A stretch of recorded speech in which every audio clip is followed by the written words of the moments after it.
मुझे याद है बचपन में हम सभी को सस्पेंस फिल्मों का बड़ा शौक था और जब भी समर हॉलीडेज में हम सब कजिन्स मिलते थे तो एक नई सस्पेंस फिल्म की खोज शुरू हो जाती थी। तब हमारे पास IMDb तो था नहीं, तो हमारे पेरेंट्स ही IMDb हुआ करते थे और एक फिल्म वो बार बार रिकमेंड किया करते थे और वो थी गुमनाम। गुमनाम है कोई,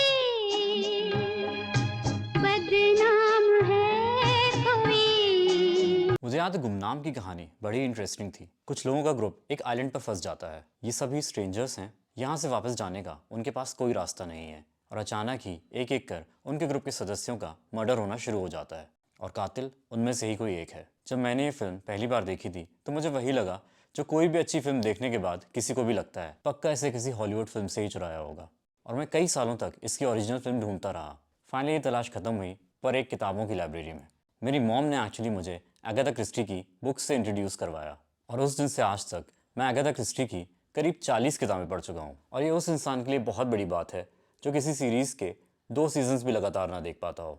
अगाथा क्रिस्टी ने अपनी पहली किताब 1920 में लिखी थी। अपने पूरे राइटिंग करियर में उन्होंने 66 डिटेक्टिव नॉवेल्स और 14 शॉर्ट स्टोरीज कलेक्शन लिखे हैं। वो दुनिया की best selling fiction writer of all time है, having sold more than 2 billion copies. 2 billion. She is also the most translated author of all time. आखिर अगाथा क्रिस्टी की success का राज क्या है जो 100 साल बाद भी रीडर्स के साथ साथ बुक्स, टीवी शोज और फिल्मों को इन्फ्लुएंस कर रहा है? अगाथा क्रिस्टी की कहानियों का सबसे इंपॉर्टेंट पहलू था सेटिंग। कभी बर्फ में फंसी ट्रेन, तो कभी एक रिमोट आइलैंड, तो कभी एक एरोप्लेन और कभी नाइल रिवर में चलता हुआ एक क्रूज। अगाथा क्रिस्टी ने हमेशा ही सोसाइटी से आइसोलेटेड लोकेशंस को प्रेफर किया है।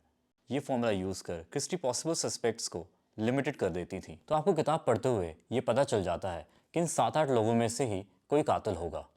ऐसे में सिर्फ डिटेक्टिव ही इस केस को सॉल्व करने की कोशिश नहीं कर रहा होता है, आप भी कर रहे होते हैं।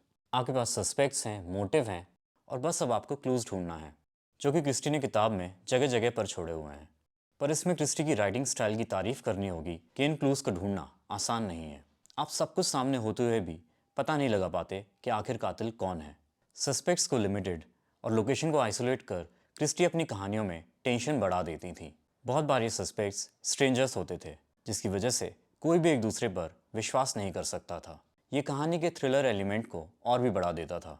अगाथा क्रिस्टी की कहानियों को और दिलचस्प बनाते हैं उनके डिटेक्टिव्स, जिसमें सबसे पॉपुलर हैं हरकुल पॉयरो और मिस जेन मार्पल। ये दोनों ही ट्रेडिशनल फिक्शन डिटेक्टिव्स से काफ़ी अलग थे।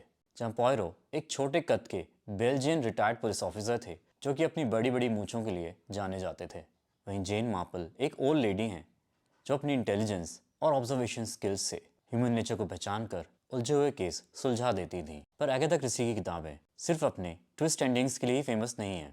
क्रिस्टी अपनी किताबों का एक बहुत बड़ा पोर्शन कैरेक्टर डेवलपमेंट को भी देती थी, इसलिए आप इन कहानियों को सिर्फ पढ़ते नहीं हैं, जीते भी हैं। क्रिस्टी अपनी कहानियों में शॉर्ट और स्नैपी डायलॉग्स यूज़ किया करती थी। इन डायलॉग्स को रियलिस्टिक बनाने के लिए क्रिस्टी लोगों को ऑब्जर्व किया करती थी। क्रिस्टी की एक आदत थी कि वो लोगों की बातें सुनकर अपनी नोटबुक में हमेशा लिखा करती थी। और इससे पहले कि मैं भूल जाऊं, गुमनाम अगाथा क्रिस्टी की one of the best books and then there were none से इंस्पायर्ड थी। वैसे आपने भी अगाथा क्रिस्टी की कहानियों से इंस्पायर्ड कोई ना कोई टीवी शो या फिल्म तो देखी ही होगी, नहीं? वेल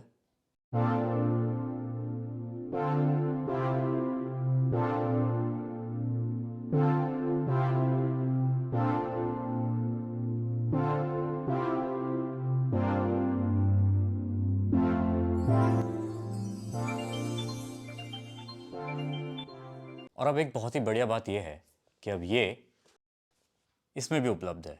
जी हाँ, अगाथा क्रिस्टी की बहुत सी किताबें अब हिंदी में भी उपलब्ध हैं। तो मिस्ट्री थ्रिलर्स के सभी फैंस जो कि हिंदी में किताबें पढ़ना पसंद करते हैं, ये सभी किताबें ऑर्डर कर सकते हैं अमेज़ॉन इंडिया से। और इन किताबों का हिंदी ट्रांसलेशन बहुत ही अच्छी तरीके से किया गया है। तो अगर आप हिंदी में पढ़ रहे हैं तो आप कुछ ही मिस नहीं कर रहे हैं, आपका एक्सपीरियंस बड़ा ही अनोखा होगा। तो इन किताबों को आप बेझिझक ऑर्डर कर सकते हैं। प्लीज़ हमें कमेंट सेक्शन में बताइए कि आपकी फेवरेट अगाथा क्रिस्टी बुक कौन सी है।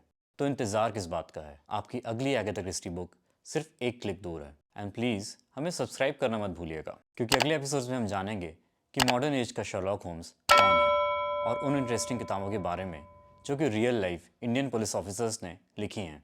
साथ ही उस राइटर के बारे में बात करेंगे जिसने 70s और 80s में अपनी थ्रिलर बुक्स से इंडिया में धूम मचा दी थी।